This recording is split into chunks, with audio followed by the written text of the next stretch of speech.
तो दोस्तों, स्वागत है आप सबका हमारे YouTube चैनल कॉमिक स्टारर पर। और आज के दिन हम लोग शुरू करने जा रहे हैं बांकेलाल जलियक्ष सीरीज़ की आखिरी एवं अंतिम कॉमिक, जिसका नाम है सातवां घोड़ा। पिछली 6 कॉमिक्स जलियक्ष, कुकड़ू, टेढ़ी पूंछ, बलि के बकरे, दूध, घास और अंगूर खट्टे मैंने अपने चैनल पर अपलोड कर दी है। यह है 7वीं कॉमिक, जो कि अंतिम कॉमिक है और इसमें बांकेलाल को देना है 7वां प्रश्न का उत्तर। पिछली कॉमिक्स में आप पढ़ चुके हैं कि बांकेलाल राजा विक्रम सिंह को विशालगढ़ का राजा बनने के लिए राजा विक्रम सिंह को एक कुंड में फेंक देता है, जहाँ पे कुंड में प्रकट होता है जलियक्ष। जलियक्ष कहता है कि विक्रम सिंह का कोई दोस्त, सगा या संबंधी उसके साथ पापड़ों के झापड़ यानी कि 7 प्रश्नों के उत्तर उसे दे दे तो वो विक्रम सिंह को छोड़ देगा, अन्यथा उसे मार देगा। तब बांकेलाल सिंपल मना कर देता है और चला जाता है विशालगढ़ और कहानी बनाता है कि विक्रम सिंह मर गया और उन्होंने कहा कि बांकेलाल राजा बनेगा। लेकिन रानी और सबको विश्वास नहीं होता है। तब रानी बांकेलाल के गले में एक पट्टा बांधती है और कहती है कि अगर 7 दिन में तुम राजा विक्रम सिंह को ढूंढ कर नहीं लाए तो ये पट्टा तुम्हारा गला कस लेगा और तुम हमेशा के लिए मर जाओगे। तो फिर बांकेलाल निकल पड़ता है 7 प्रश्नों के उत्तर देने। तो 6 प्रश्नों के उत्तर तो बड़ी सरलता से बांकेलाल ने दे दिए। क्या बांकेलाल 7वें प्रश्न का उत्तर दे पाएगा या फिर मर जाएगा विक्रम सिंह और साथ में बांकेलाल? ये जानने के लिए पढ़े ये कॉमिक। तो चलिए दोस्तों, शुरू करते हैं। जो दूसरों के लिए गड्ढा खोदते हैं, कभी कभी स्वयं भी उस गड्ढे में गिर जाते हैं।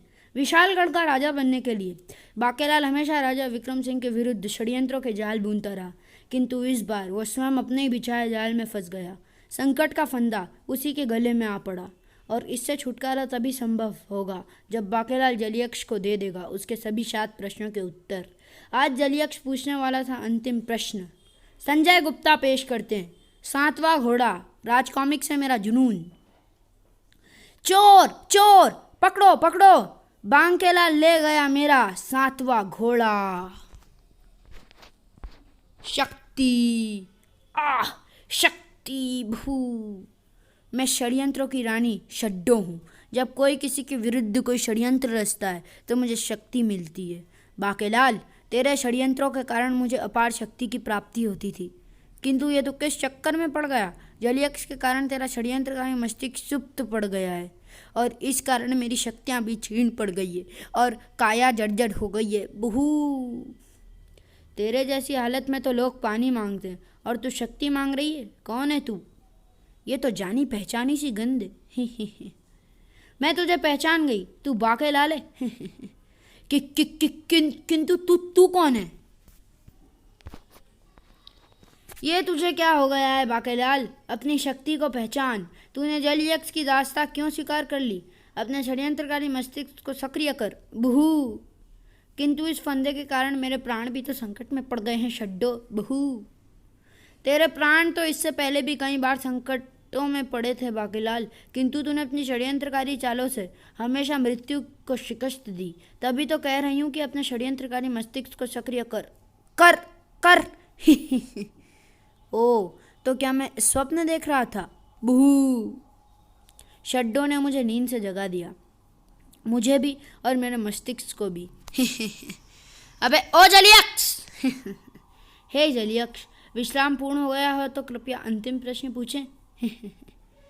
जहाँ रवि अर्थात सूर्य नहीं पहुँच पाता, वहाँ कवि कैसे पहुँच जाता है बांकेलाल? अब तुझे मेरे इसी पापड़ अर्थात प्रश्न का झापड़ अर्थात उत्तर देना है। तत्पश्चात मैं राजा विक्रम सिंह को अपनी कैद से मुक्त कर दूंगा। शड्डो ठीक कह रही थी। मेरे तो जीवन का उद्देश्य ही राजा विक्रम सिंह का अंत करना है और आज जब मोटा मुच्छड़ अपनी मृत्यु के इतना निकट पहुंच चुका है तो मैं जलियक्ष के प्रश्नों का उत्तर दे देकर उसे बचा क्यों रहा हूँ? राजा विक्रम सिंह को कैद से मुक्त करवाए मेरी जूती।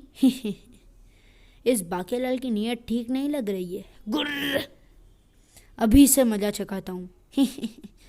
आह, ये फंदा तो मेरे गले में कस रहा है। बहू, चेतक, क्या तुझे पता है कि जहाँ रवि नहीं पहुँचता वहाँ कवि कैसे पहुँच जाता है?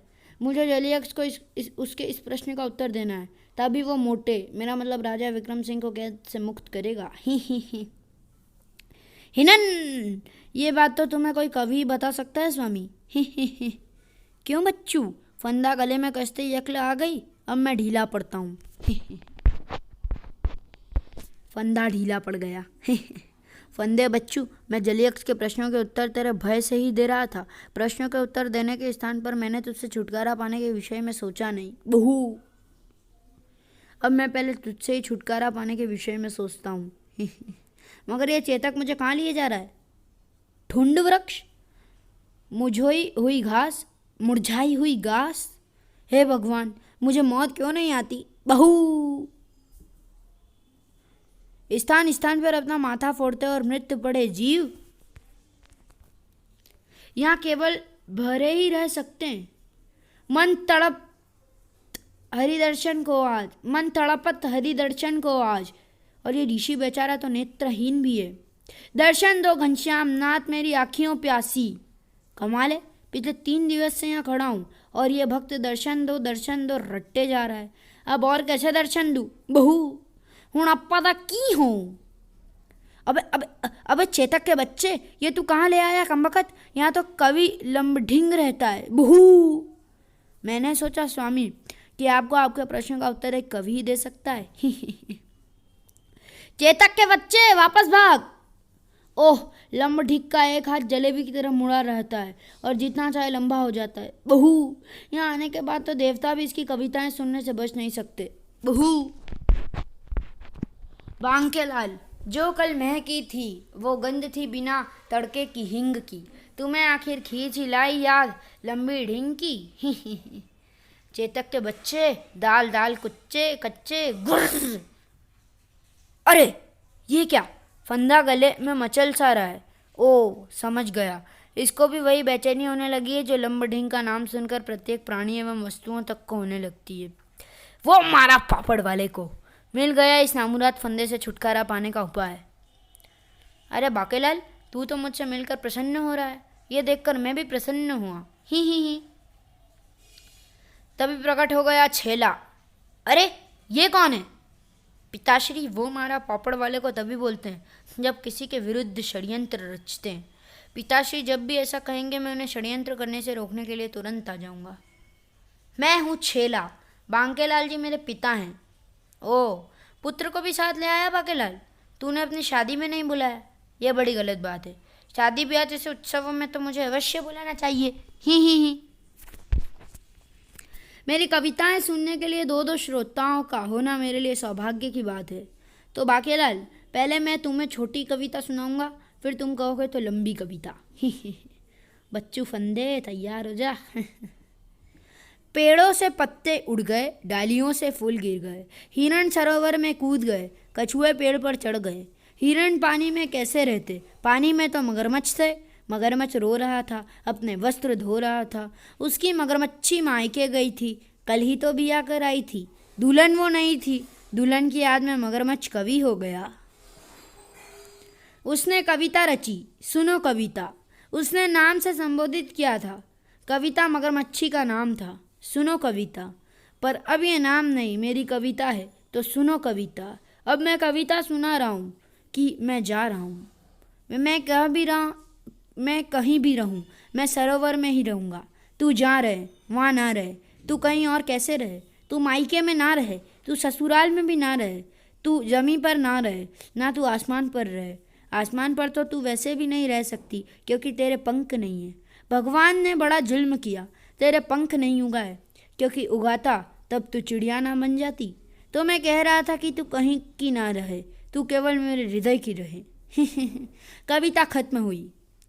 वाह वाह वाह! चलिए पिताश्री, कविता समाप्त हो गई।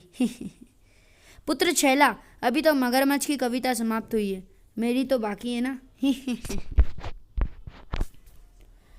क्या पता लंबढिंग की कविताएं सुनकर फंदा टूट जाए, क्योंकि इसकी कविताएं सुनकर तो यहाँ पेड़ तक टूट कर गिर जाते हैं। अच्छा बच्चों, तो हम गिरते हैं। आह! नहीं पिताश्री, माताश्री, हमें छोड़कर मत जाओ। बहू, भागो, लंबढिंग कविता सुना रहा है। बहू, हमारे तो बाल भी नहीं है नोचने को। बहू बहू। प्राणियों के दिमाग फिर जाते हैं। अबे ओ चूहे, आ कुश्ती लड़। गुर्र।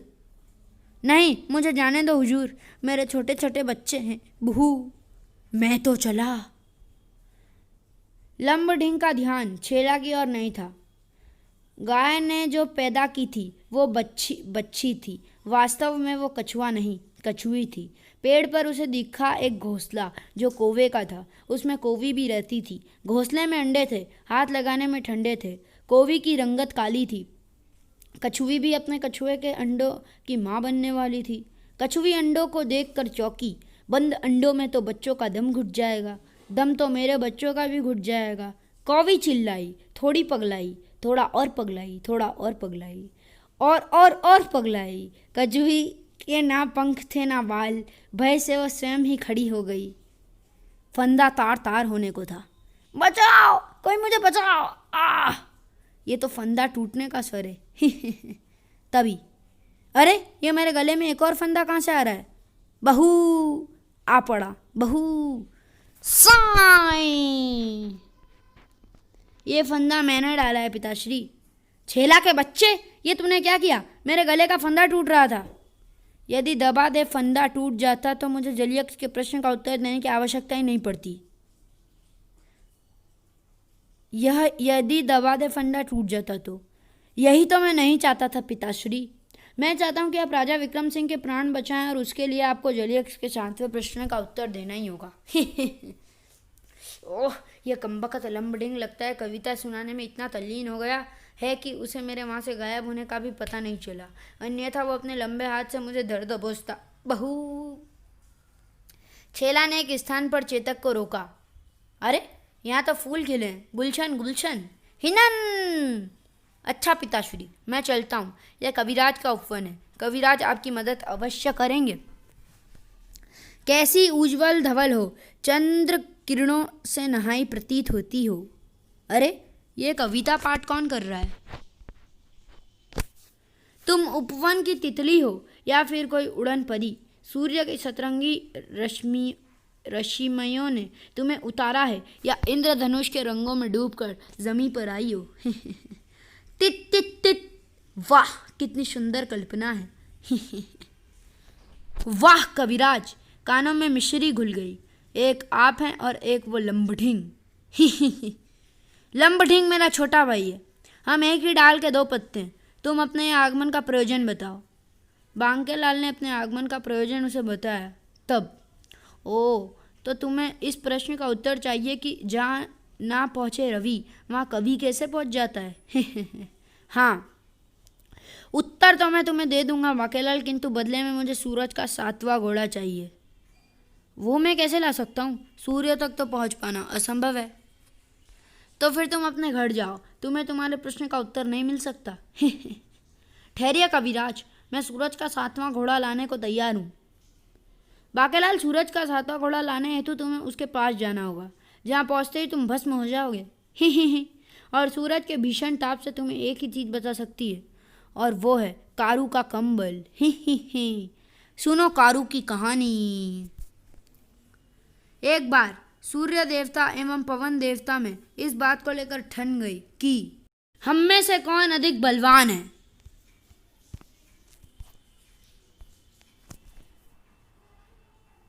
देखो, पृथ्वी पर एक गडरिया विश्राम कर रहा है। शीत से बचने के लिए उसने गर्म कंबल ओढ़ रखा है। हम में से जो उसका कंबल उतार देगा वही अधिक बलवान होगा। पवन देव ने त्रिव आंधी चलाई। वुरुम! ओ, कंबल ने बचा लिया, अन्यथा मेरे सिर मुंह में धूल ही धूल भर जाती। बे बे। मैं उसके शरीर से कंबल को अलग नहीं कर सकता। बहू, तो अब मैं चेष्टा करता हूँ। सूर्यदेव ने अपनी प्रचंड ऊष्मा की किरणें फैलाई। अरे, शीत में एकाएक ही ग्रीष्म का एहसास हो रहा है। बहू। चिलचिलाती गर्मी से गडरिया परेशान हो उठा और अब मैं कंबल ओढ़े नहीं रख सकता। बहू, अब बोलो कौन बलवान? आप, बहू। तब सूर्यदेव ने गडरिये को साक्षात दर्शन दिए और कहा, गडरिये कारू, मैं तुझ पर अति प्रसन्न हूँ।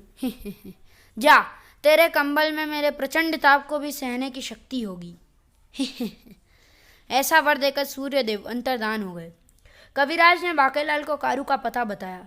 अच्छा, तो मैं जाता हूँ कारू का कंबल लाने। तुम कंबल ले आओ, फिर मैं तुम्हें सूर्य तक पहुँचने का मार्ग बताऊंगा। चेतक पर सवार बाकेलाल सीधे पहुंचा गडरिया कारू के पास। गडरिया कारू, मुझे चाहिए तुम्हारा कंबल। तुम क्या मेरी बारात में आए थे जो मैं तुम्हें अपना कंबल दूं? मैं एक गडरिया हूँ, ये सब भेड़ें मेरी है। मैं 100 भेड़ें और ख़रीदना चाहता हूँ। उनके लिए मैंने एक और बाड़े का निर्माण भी कर लिया है, किंतु पिछले कुछ दिनों से कोई दुष्ट पशु मेरी भेड़ों को मार कर खा रहा है। अब तक वो मेरी 5 भेड़ों को मार कर खा चुका है। और बाकेलाल, जब तक भेड़ चोर पकड़ा नहीं जाता तब तक मैं 100 भेड़ें और नहीं खरीदूंगा। बे बे। बाकेलाल, मैं तुम्हें अपना कंबल दे सकता हूँ यदि तुम उस भेड़ चोर का पता लगाकर मेरा संकट दूर कर दो। बहू, कंबल तो मुझे चाहिए ही। इस कमबख्त कारू की बात मानने के सिवाय मेरे पास दूसरा कोई मार्ग नहीं है। गुर्र। ठीक है, मैं उस चोर का पता लगाऊंगा। पहले यह बताओ कि तुम्हारे पास कितनी भेड़ें हैं? पहले 105 थी, किंतु अब 100 ही रह गई है। बहू, अवश्य ही किसी मांसखोर पशु के मुंह भेड़ों का खून या स्वाद लग गया है। मुझे उस पशु का पता लगाना होगा। सबसे पहले मैं इन भेड़ों की गिनती करता हूँ। 1 2 ब्ये, और ये 101। अरे, कारू तो कह रहा था कि भेड़ें 100 है। ओ, इसका तात्पर्य ये हुआ कि इन भेड़ों में कोई चालाक भेड़िया भी छुपा हुआ है। भेड़ की खाल में छुपे उस भेड़िए को ढूंढने के लिए मुझे युक्ति से कार्य लेना होगा। ले, घास का। अब बाड़े में जा। ही। इनको दूसरे बाड़े में भेजते वक्त मैं इनकी भेड़ जैसी बोली, चाल, ढाल और घास खाने के तरीके की जांच कर रहा था। किंतु आश्चर्य है, सभी 101 भेड़ों के समान ही बोली। सभी ने घास भी खाई, और तो और घास पर लगे जमाल घोटे के सेवन के पश्चात सबने भेड़ों जैसी मेंगनी भी की। बहू, बे बहन, मुझे मेंगनियाँ लग गई। मुझे तो आज घुली हुई मेंगनियाँ आई। बाकेलाल, कुछ पता चला उस भेड़ चोर का? बहू, चोर शीघ्र ही मेरी गिरफ्त में होगा कारू। ये मानव कितना भी चतुर सही, किंतु ये कभी मुझे खोज नहीं पाएगा। मैं हूँ भेड़ की काल में छुपा भड़का भेड़िया। मैं भेड़ों की आवाज़ निकालना जानता हूँ, घास भी पचा लेता हूँ और भेड़ों की मेंगनियाँ भी अपने पास जमा रखता हूँ और उन्हें पीछे से बाहर फेंकता रहता हूँ ताकि किसी को कानों कान भी मेरे भेड़ होने का संदेह न हो।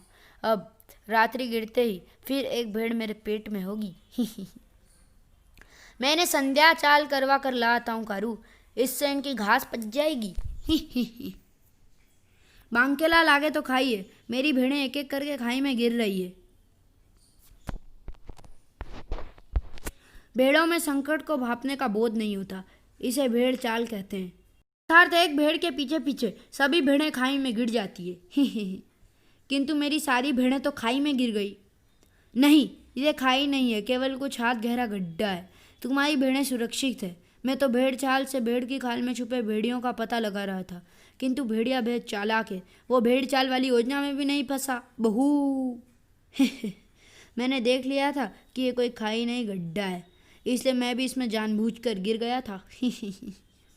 आज रात को मैं उस भेड़िए का पता अवश्य लगा कर लाऊंगा कारू। रात को चांद निकलते ही बांकेलाल भेड़ियों के समान रुदन क्यों कर रहा है? वूं! रुदन के स्वर में एक और स्वर आ मिला। ओ, ये अवश्य ही भेड़ की खाल में छुपे भेड़िए के रुदन का स्वर है। वूं! बाकेलाल ने तुरंत बाड़े में प्रवेश कर उस भेड़ का अंत कर डाला। खचाक! बाकेलाल, तुमने मेरी भेड़ को मार डाला। ये भेड़ नहीं कारू, बल्कि भेड़ की खाल में छुपा भेड़िया था जो तुम्हारी भेड़ों को मार कर खा जाता था। ओ, तो दुष्ट भेड़िए ने ये चाल चली थी। बाकेलाल, वादे के अनुसार अब मैं तुम्हें अपना कंबल दे रहा हूँ। धन्यवाद। अगले दिन बाकेलाल वापस कविराज के पास पहुँचा। कविराज, मैं कारू का कंबल ले आया। अब तुम मुझे बताओ कि मैं सूरज के पास कैसे पहुँच सकता हूँ। सूरज का 7वां घोड़ा लाने के लिए उसे बेबस करना होगा और यह कार्य केवल राहु कर सकता है, किंतु राहु तक पहुँचना और उसे इस कार्य के लिए मनाना सरल नहीं है। तो मैं कल्पना के पास जाना होगा। कल्पना कहाँ रहती है? किसी के भी मस्तिष्क में। मैं किसी के भी मस्तिष्क में प्रवेश कैसे कर सकता हूँ? बहू। तो चलिए दोस्तों, फिर वीडियो को यहीं ख़त्म करते हैं।